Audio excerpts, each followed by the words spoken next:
Hello there everybody, how's it going? Welcome back to another episode of the KSP Let's Play on the channel.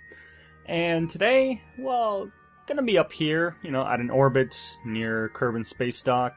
Not gonna be doing any actual Kerbozord building itself today because, well, I wanted to get rid of some of these parts that I kinda just left flying around there. So yeah, we'll be doing that. It'll be a whole bunch of Jeb being awesome at what he does, and definitely being an expert docking person. Docker? An expert docker? Sure, why not? Yeah, he's not so good at docking. It's totally not my fault. No, it's Jeb. Jeb's good at flying things and blowing things up and surviving ridiculous crashes, but, yeah, that's about it. Let's blame it on Jeb, and not me. Anyhow, what we'll be using to do the things that we are meaning to do today is the Kerbozord head, which is pretty much the de facto tug of Kerbin Space Dock. I don't think I'll ever actually build a proper tug for Kerbin Space Dock because, well, this is up there. And, yeah, we've already got a ton of parts up there. I think I checked actually after I docked the fuel tank there. I checked the parts. There's about 400 parts there at the station at the moment. And that is without the arms and the legs for the Kerbozord, so yeah, it hurts. It's gonna be tough. I'm gonna have to definitely undock the Kerbozord at some point. In this episode, I didn't bring up the arm, the left arm. I thought about it, but I didn't have much time left in the recording, so I wanted to just not make it too long. But next time I'll be bringing up the arm and quite possibly two arms. I haven't worked on the right arm yet, but I've got some ideas for what I can do for it. Thinking about making it like a shield or something like that. I think that'd be pretty cool. I did think about giving it a giant sword or something, but I don't know. Well, we'll see. We might save that for another model. The Kerbozord Mark III or whatever the hell it's going to be called. Anyhow, we're just coming up to this fuel tank here that we had to leave behind because I'm a big dummy. It says with a tug probe there, but yeah, I kind of needed that tug probe for something else, to get rid of other debris that I had left behind previously. Anyhow, here we are. We're going to be hooking up with this big orange tank right here, and yep, definitely not hooking up on the first try. Got a little knock there on the side. It's okay, it's not spinning too much, so I'm gonna go in for a second attempt and we should be good, right?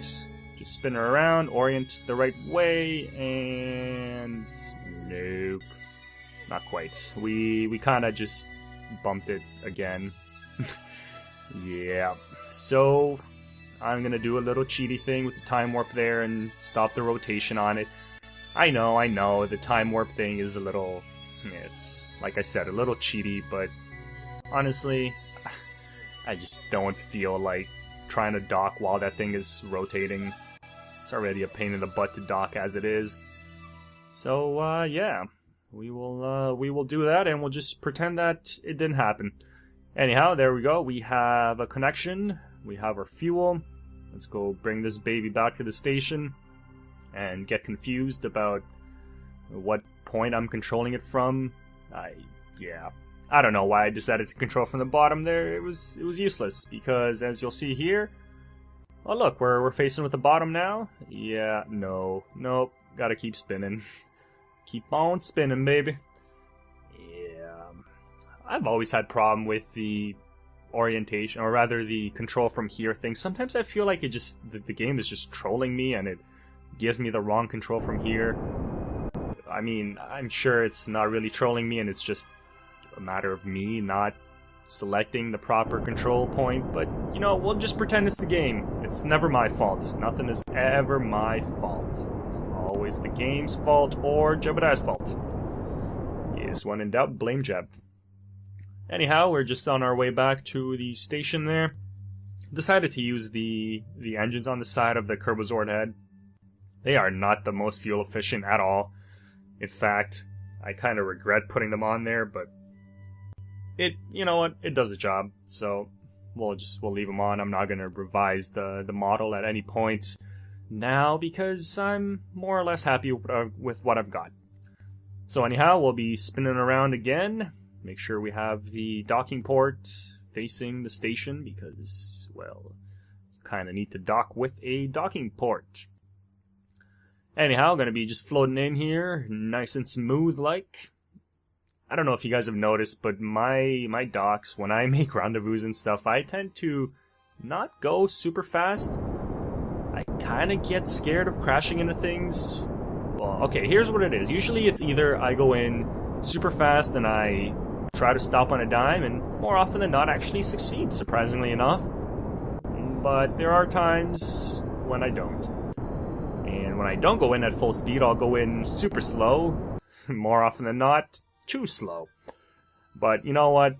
Better to be safe than sorry. I mean, we're still a fair distance away, but I think this was a decent point to stop in our parking orbit so we can get everything figured out. I could have kept going a little bit more, but you know what? Whatever, it's fine. So now we switch over to RCS, and thankfully we have RCS ports on the fuel tanker itself as well, so that definitely helps. We don't have it just at the top there, which is a problem we had last time with the other little mini tug that I brought up. It only had ports on the top, so it wasn't balanced, and it basically just spun all over the damn place instead of translating. But anyhow, here we go. We're coming in again for another docking procedure, which we're hopefully going to do okay in. And honestly, yes, I am going super slow, but I'm also doing it partially because the frame rate it's pretty bad. It's under 10 frames at this point. Whenever I'm around the station, it's under 10 frames, so yeah, I gotta be careful. I don't have as much control as I'd like. When I press a button, it takes a little bit before the action actually happens, so yeah, that's another excuse for my going super slow. It has nothing to do with me being uncertain about whether I'm able to dock or not. No, not at all. Okay, come on, Jeb. Let's get another thing docked here. Yeah, I'm getting all confused about my ports. Don't know what's going on. Switching cameras. Finally switch over to chase cam because you can never go wrong with chase cam. Well, I mean, other than the motion sickness that it basically forces you to have or to suffer from. Yeah, it's the spinny camera, a little annoying, but it does keep your controls where they should be, so you know what, it's worth it. And I don't really know what the hell I'm trying to do here. I'm just like spinning around in one spot. I'm just trying to get it aligned, I suppose, but it just feels like a whole bunch of useless spinning. I think part of it is because of the camera. Just every little motion that you make when you have chase cam going, it seems like you're doing a lot more than you actually are. But anyhow, we have her aligned more or less. Now it's just a matter of translating in there and getting into where we're supposed to go.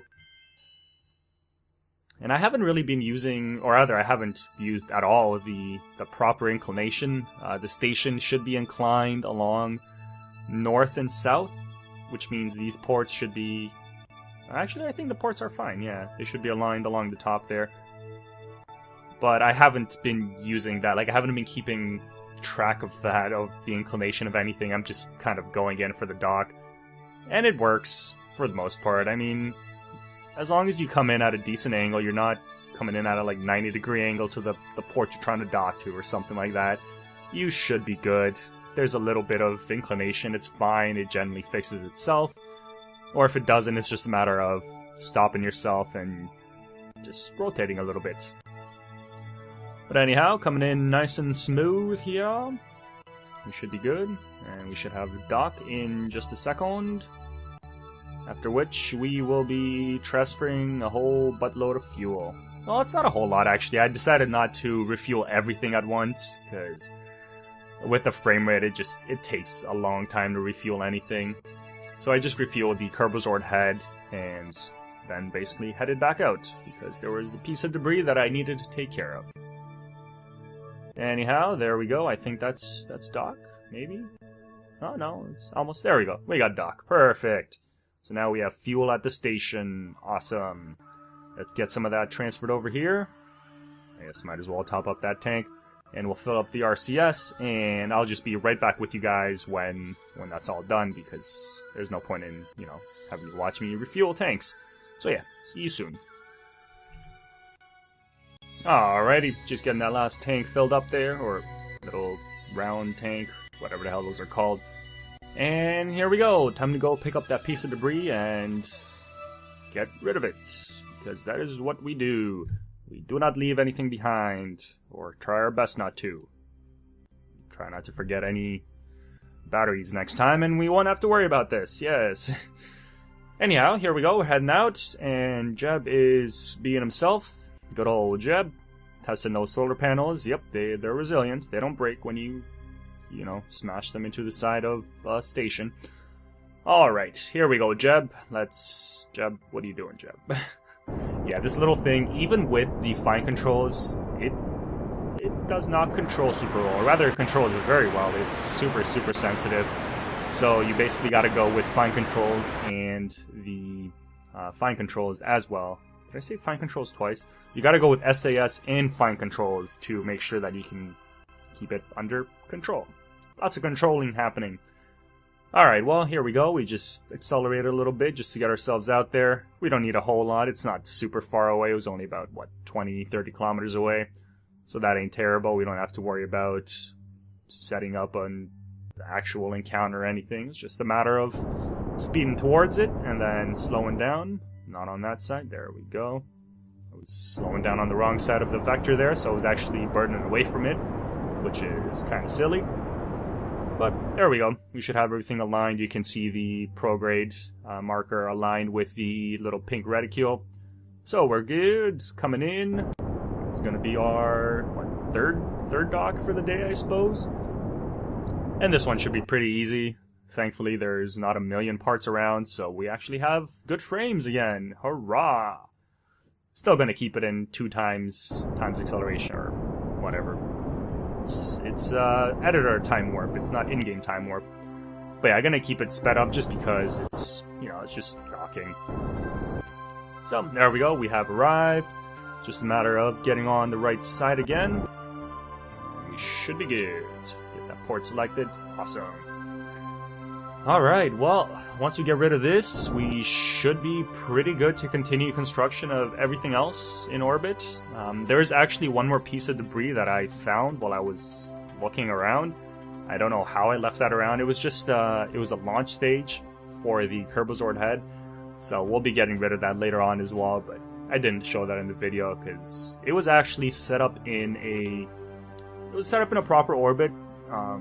The apoapsis was up around 120 kilometers, but that's not a big deal. The periapsis, though, was around 50 kilometers, so it should be fine. I think the reason why it didn't crash is, unless I'm wrong, there is no physics on vehicles that you're not controlling and that you're not within a certain distance of. I'm not sure what the actual distance is. Because I know from Kerbin Space Dock, for example, you could see this piece of debris, which was about 30 kilometers out. And I'm pretty sure because you can see it from somewhere, it means it still has physics. But yeah, here's one of those parts where I was talking about me getting confused about which way to burn. It's like, hold on a second, I'm facing the wrong way. I should be not burning this way, right? Yeah, that's increasing. What's going on? Oh, what? Huh? Yeah, I just forgot to reset the control from... Yep, there we go. Control from here, and the ball snaps around. But yeah, as I was saying, objects that you're not controlling and you can't see, or you're not within a certain distance of, whatever, they don't have physics. So when that piece of debris was going through the atmosphere, it wasn't actually getting affected by the atmosphere, so it wasn't getting slowed down or anything like that. Which is a bit of an issue, you know? Wouldn't you say? 'Cause I would, and I just did.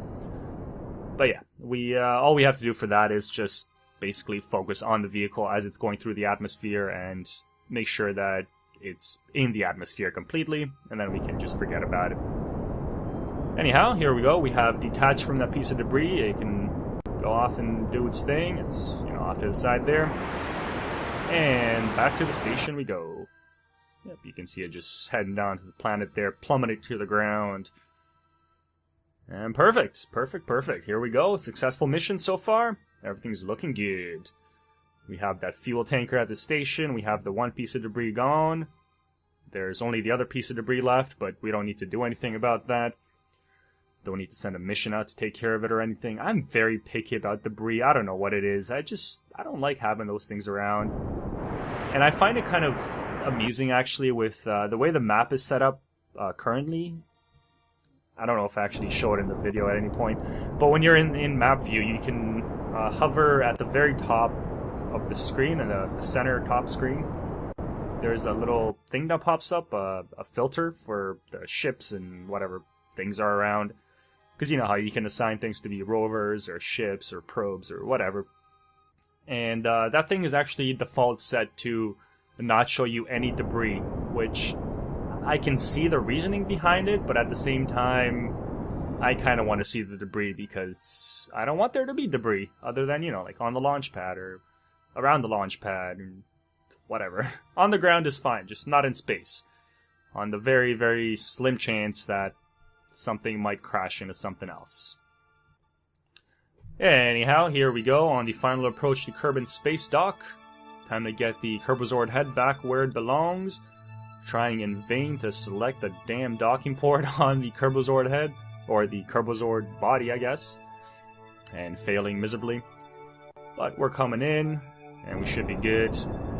All in all, it was a successful little series of mini missions.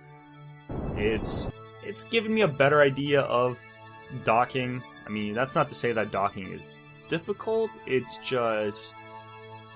it's not easy. It's not one of the most challenging things you can do in the game, but it definitely is not easy. It is time-consuming, and I'm trying to get better at doing quicker docks. I want to take less time with my docks because, well, first of all, I'm an impatient bastard, so yeah, I can't be bothered, which is why I use Time Warp so much when I'm getting in close to things. I just don't want to wait for it. I'll risk hitting it if it means I can use Time Warp and get in a little closer. So yeah, I'm just trying to get a little bit better at docking, but clearly this is not the right example because I'm coming in at like less than a meter a second and I'm still a fair distance away. But there we go. And yeah, it's honestly, docking, it's all about getting everything aligned properly. As long as you're orientated the right way and, oh my god, you're gonna get motion sickness from the chase cam, it should be fine. Should be, being the right word. But, you know, it isn't always. You just gotta make do with what you got. Alright, well, as we close in, we are not aligned properly. There we go. Let's spin her around the other way. There's that motion sickness I was telling you about. I actually spun this thing once already, and then realized it was aligned not the right way. Not the wrong way. Man, I can't even freaking talk right now. Just a little tired, been working my butt off the past few days again. Hurrah for that, and not making any money because, you know, food service industry is fun. But anyhow, let's finish this baby up. We gotta get in there, and are we aligned properly? I can't tell. Nope. I think this is about when I realize, hold on a second. We are coming in backwards. It's like some exorcist thing going on here. We got our head facing the wrong way. But that's alright. We're in. We're at a decent angle, I would say. It's not perfect. We just gotta... yeah, I would not recommend doing this, is what I'm doing right here. If you see it, it's not aligned, don't try to go for the pink reticule. Instead, try to actually get it aligned and then translate your way down. Because if you just try to go for the pink reticule, you're going to end up doing that and bumping along the side of it, which is no good. So you got to try to align it. It doesn't have to be perfect. It just, you know, has to be relatively good so that you can translate in and be fine that way. And yay, more motion sickness. Woo! But here we go. We should be good. It's looking pretty decently aligned, and I actually just noticed it now that the Kerbozord itself is not aligned with the station, but that doesn't matter in the least. It's just a little thing that I noticed and felt like mentioning. Alright, here we go. Let's dock her up. I think this is the second time the Kerbozord head is attaching to the Kerbozord body. And goddamn, just looking at that fuel, these engines are so inefficient. But they look good, so I guess that's something. right? It's all about looks. It's not about efficiency. Yeah, keep telling yourself that. Because when I try to get this thing to go anywhere, it's gonna run out of fuel.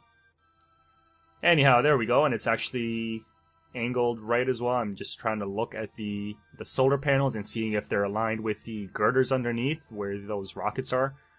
Just trying to make sure, you know, he's facing the wrong way. I don't want to have the head just looking off to the left or to the right or something.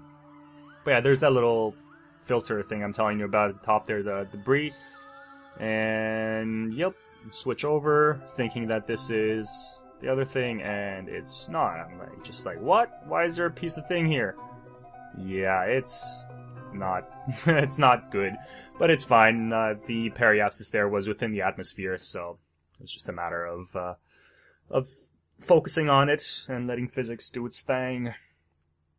And I really like that, actually. I don't know if you saw the little mouse wave on the planet there. I like how you can see the mountains as you're coming in along the side. You're still in orbit, but you can see the curvature of the planet, and you can also see the mountain ranges and stuff. I don't know, I thought it looked pretty cool. But anyhow, this is the last little bit of the video. Just wanted to show another crash here, and oh, look at that. We're flying over Kerbin Space Center. I thought that was pretty cool, too. So this is the little bit of debris that we had left, just crashing down into the ocean, because I likes them crashes. Unfortunately, no explosion, because, well, ocean and all. But there's something kind of neat that happened, and I wanted to show you guys. I wasn't actually going to show this, because this is basically, you know, the ending of last episode as well, but I thought it was kind of neat what happens at the end here. I decided to pop into map view, just out of curiosity, see what happens. And there's our map view, and we're about to crash, and bam, we crash. Yeah, they're going to have to do something about that. The whole water covering the entire planet. But anyway, guys, thank you for watching. Hope you enjoyed, and I'll catch you next time. Take care.